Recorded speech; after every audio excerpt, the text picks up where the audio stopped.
नमस्कार, आइंड इम्पैक्ट में आपका स्वागत है। मैं हूं मनोज सैनी। सियासत में कोरोना, या फिर यह भी कह सकते हैं कोरोना की सियासत। कोरोना को चलते करीब करीब हम देखें तो 1.5 महीना हो गया दूसरी लहर को आए, लेकिन कोरोना पर सियासत जारी है। कभी सरकार की तरफ से कांग्रेस को हमला किया जाता, कभी कांग्रेस की तरफ से हमला किया जाता, और कई बार तो जहां अन्य गठबंधन की सरकारें हैं वहां से भी सवाल खड़े हो जाते हैं। इस समय हम देख रहे हैं कि धीरे धीरे कर पूरे देश के अलग अलग राज्यों की बात करें तो कोरोना में सुधार हुआ है, रिकवरी रेट बढ़ा है। खासकर मध्य प्रदेश तो बहुत बेहतर स्थिति में है, और छत्तीसगढ़ भी थोड़ा ठीक है, राजस्थान, छत्तीसगढ़, महाराष्ट्र। लेकिन सवाल जब खड़े होगा जब मध्य प्रदेश के गृह एवं जेल मंत्री डॉक्टर नरोत्तम मिश्रा ने लगातार कांग्रेस के द्वारा जो हमला किया जाता था उसका जवाब दे दिया, और जवाब देते हुए कह दिया कि वो अपने स्टेट में भी झांक लें जरा सा। क्योंकि हम देख रहे हैं कमलनाथ जी की तरफ से लगातार ट्वीट किए जा रहे हैं, लगातार पत्र लिखे जा रहे हैं, और आरोप प्रत्यारोप का दौर जारी है। भाजपा सत्ता छीनने में जुटी है, ऐसा कांग्रेस का कहना है। कांग्रेस एमपी में सही समय पर लॉकडाउन नहीं लगाया, इस तरह के तमाम तरह के सवाल। और ये वही है जब पहले लॉकडाउन लगाया था तब भी सवाल खड़े हुए थे। बात राजस्थान, मध्य प्रदेश और छत्तीसगढ़ की करें तो निश्चित रूप से मध्य प्रदेश में हालात बेहतर है। एमपी और यूपी में जो स्थितियां हैं वो बेहतर है। यूपी में जरूर हालात ठीक नहीं है, लेकिन अब सुधरे हैं। पर कांग्रेस कह रही है कि आप स्थितियां सुधारिए जहां जहां भारतीय जनता पार्टी की सरकारें हैं।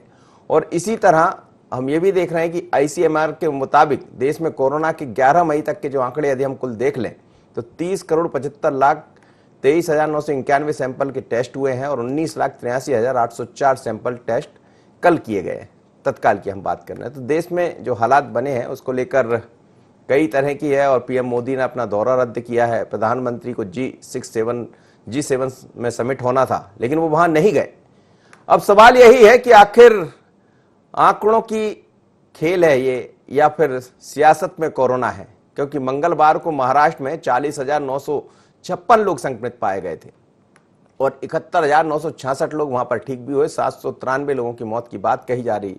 अब तक राज्य में 51.59 लाख लोग संक्रमण की चपेट में आ चुके हैं। बड़ी संख्या, सबसे बड़ी संख्या यदि है तो वो महाराष्ट्र में, और इसीलिए सवाल खड़े किए हैं नरोत्तम मिश्रा जी ने। तो चलिए इसी को समझते हैं। अलग अलग आंकड़े आपको दिखा रहे हैं कहां कितने हैं, पर आखिर क्यों सियासत में कोरोना कब रुकेगा, या कोरोना पर सियासत कब रुकेगी, इसी पर चर्चा करेंगे। सोहनलाल बाल्मीकि जी है, कांग्रेस के विधायक।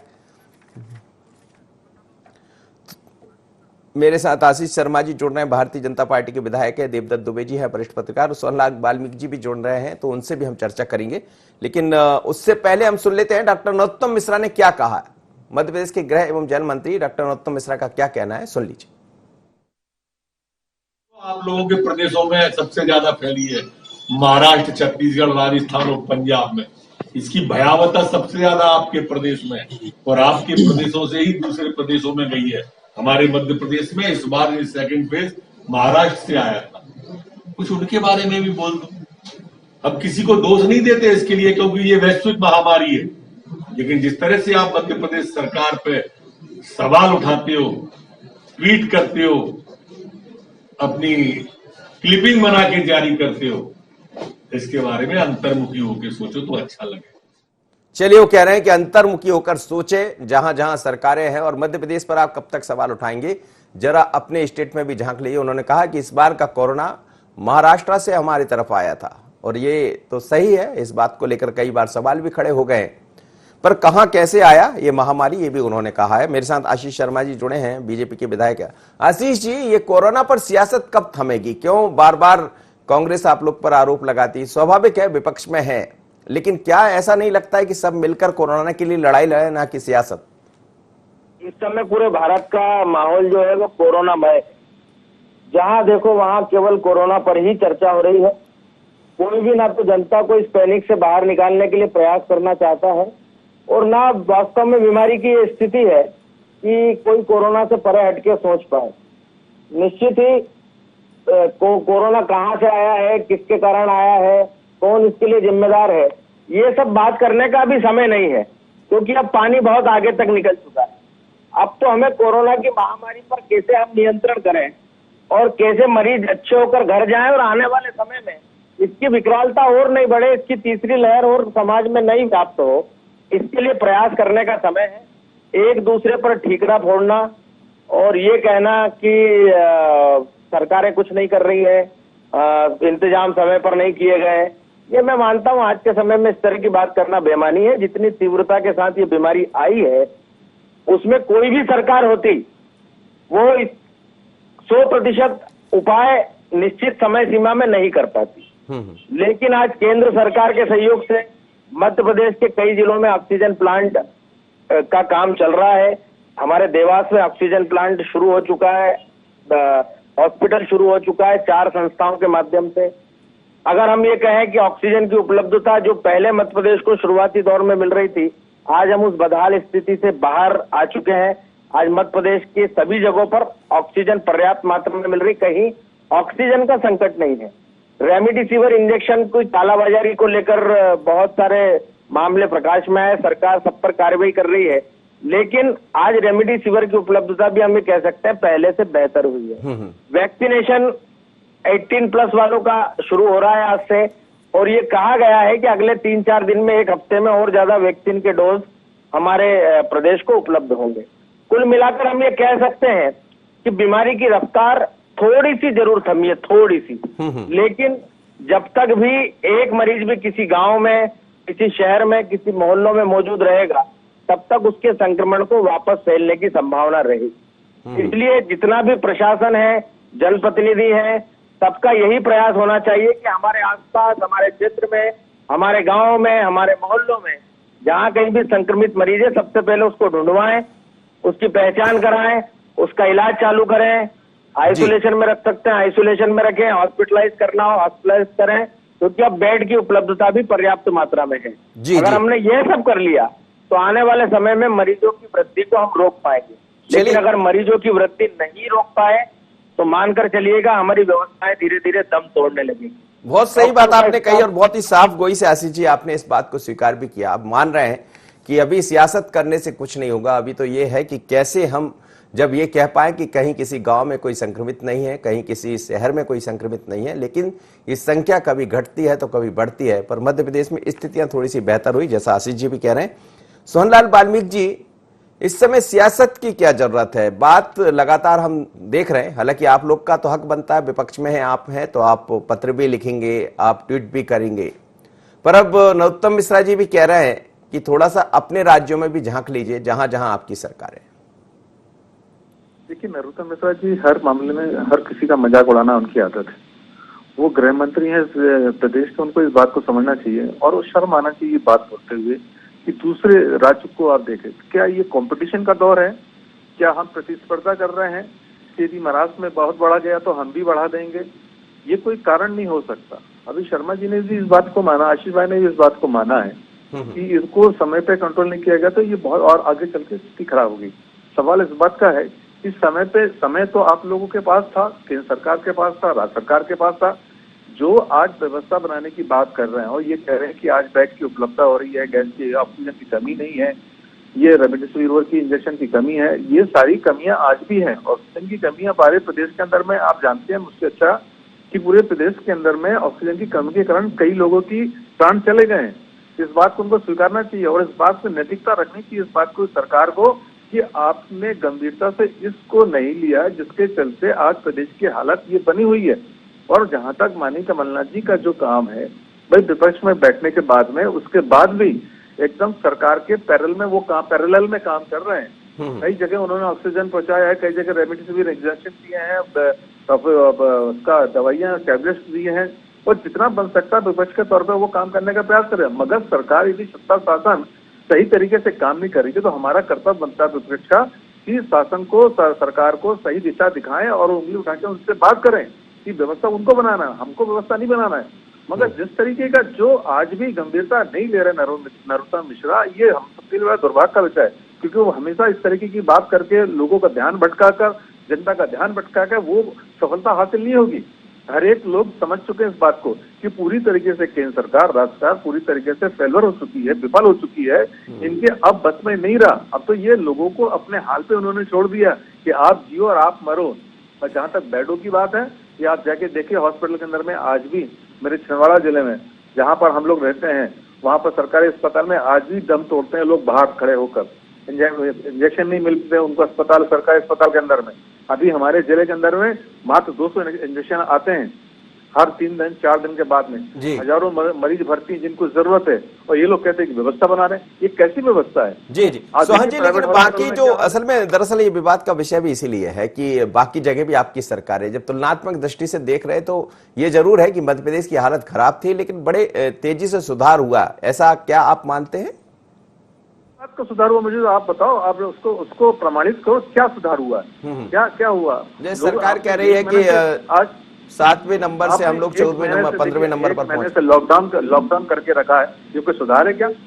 लॉकडाउन करके रखा, लोगों की रोजी रोटी चलेगी, लोगों का जीना मुश्किल हो पा रहा है, आप कह रहे सुधार हो रहा है? किसके साथ सुधार हो रहा है? ये तो लॉकडाउन चला है, इसलिए थोड़ा बहुत पेंडेमिक कम हुआ है, बाकी कोई सरकार की तरफ से कोई कम नहीं हुआ। चलिए मैं समझ लेता हूं, देवदत्त दुबे जी मेरे साथ जुड़ गए, वरिष्ठ पत्रकार है। देवदत्त जी, ये कोरोना पर सियासत या कोरोना की सियासत थमेगी या सब लोग मिलकर साथ आएंगे? क्योंकि अब स्थितियां हल्की सी सुधार जरूर उसमें हुआ, लेकिन हम देख रहे हैं कि रोज ही जो खबरें आ रही है, दुखद खबर आ रही है, कई जगह हम देख रहे हैं, कई तस्वीरें हम देख रहे हैं, पर अब हमें लगता है सियासत की जरूरत नहीं है, बल्कि साथ मिलकर चलने की जरूरत है।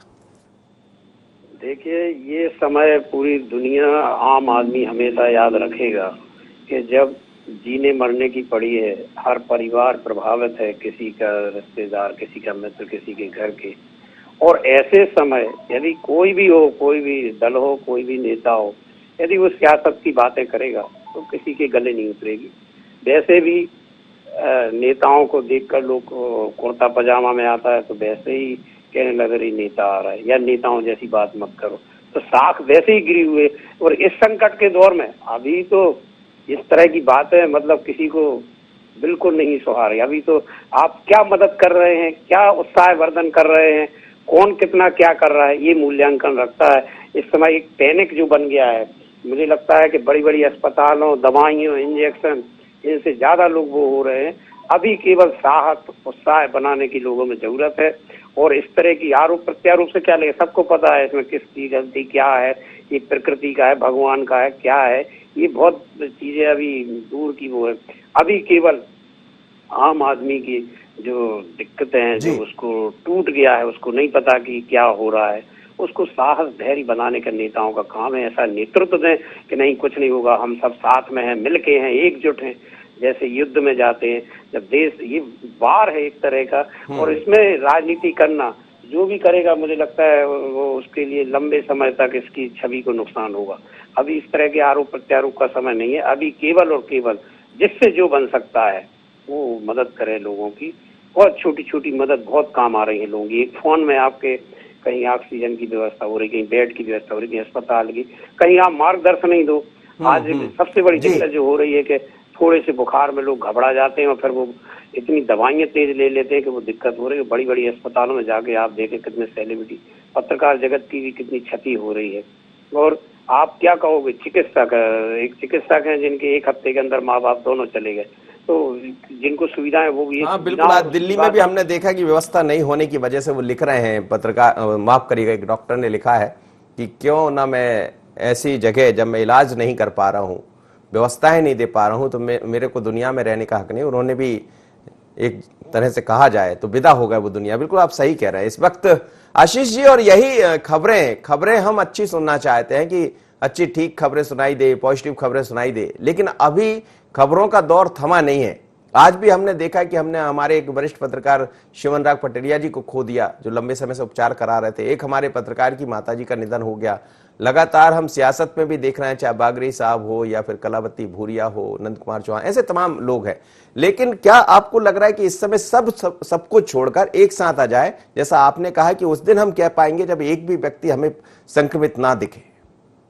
देखिए, मैं मानता हूँ ये वैश्विक आपदा है और ऐसा महामारी का दौर हमारी इस पीढ़ी ने कभी नहीं देखा, और हो सकता है आने वाले समय में हमें इसकी और ज्यादा विकरालता को सहन करने के लिए मानसिक और शारीरिक रूप से तैयार रहना पड़े। लेकिन महामारी से अकेले सरकार नहीं निपट सकती। जब तक समाज साथ नहीं आएगा तब तक हम इस महामारी से नहीं निपट पाएंगे। पिछली बार जो लॉकडाउन लगा था उसके कारण हम गांव तक संक्रमण को फैलने से रोक पाए, लेकिन पिछली बार कानून की सख्ती थी, पुलिस का डंडा था, और कहीं ना कहीं लोगों को इस बीमारी के प्रति अनजान भी थे। लेकिन इस बार जो लॉकडाउन हमको थोड़ा बहुत देखने के लिए मिल रहा है, उसमें कहीं ना कहीं महामारी के कारण जो मौतें हो रही है उसका भय समाज में हमको स्पष्ट देखने के लिए मिल रहा है। आज मास्क लगाने के लिए ज्यादा टोका टोकी करने की आवश्यकता नहीं, क्योंकि लोग अब स्वतः मास्क लगा रहे हैं। अगर ये कहा जाए कि ये जो भय का वातावरण निर्मित हुआ है, इसके कारण लोग इस बीमारी के प्रति जागरूक हुए हैं, ऐसा मैं सही मानता हूं। लेकिन हमें इस पैनिक को कम तो करना पड़ेगा, क्योंकि कई लोग जिनका ऑक्सीजन लेवल ठीक है, लेकिन उसके बाद भी वो डर के मारे अस्पतालों में जा रहे हैं और भर्ती हो रहे हैं और वहां जाकर अपना मानसिक स्वास्थ्य भी खराब कर रहे हैं और कहीं ना कहीं बीमारी से हार रहे हैं, क्योंकि जो वातावरण अस्पतालों में है उसके कारण भी कई सारी लोगों की जानें जा रही है, ऐसा मैं कह सकता हूं। क्योंकि हम प्रतिदिन कई सारे मरीजों से बात करते हैं, बगल के बेड पे कोई मर जाता है, आदमी एकदम तनाव और अवसाद में डूब जाता है और कहीं ना कहीं उसकी मौत का कारण भी एक यही बहुत बड़ा बनता है। जहां तक बात है कि हम सब अगर मिलकर इस बीमारी के साथ लड़ते रहे, लोगों में सकारात्मकता की भावना देते रहे, और मीडिया हो चाहे सोशल मीडिया हो, जो बीमारी से जुड़ी हुई डरावनी खबरें इस समय चल रही है, कहीं ना कहीं हमको उसको रोकना पड़ेगा। आज भी कई समाचार पत्र मैंने उठाए, तो मैंने जब देखा एक बड़ा समाचार पत्र है जिसके फ्रंट पर एक न्यूज आई कि एक लड़के का पोस्टमार्टम हुआ जिसकी मौत संदेहास्पद रूप से हुई थी, और जब डॉक्टर ने उसके लंग्स और उसके हार्ट को देखा तो उसमें रक्त के छोटे छोटे काले काले क्लॉट्स देखने के लिए मिले, और ये डॉक्टरों ने आशंका व्यक्त की कि कोरोना के कारण ही उसकी मृत्यु हुई। ऐसे समाचार जब समाज में जाते हैं तो एक सामान्य बीमार आदमी को भी लगता है कि कहीं मुझे ये बीमारी तो नहीं हो गई, क्योंकि आदमी स्वभाव से बहुत शंकालु होता है। और इसलिए इस तरह के समाचार हमको रोकना पड़ेंगे और पॉजिटिव खबरों को सोशल मीडिया से लेकर, समाचार पत्रों से लेकर न्यूज चैनल तक चलाना पड़ेगा। आज आप जितने न्यूज चैनल देख रहे हैं वो कहीं ना कहीं सरकार की नाकामियों को उजागर कर रहे हैं। कहीं पर वेंटिलेटर पड़ा हुआ है, कहीं पर ये पड़ा हुआ है।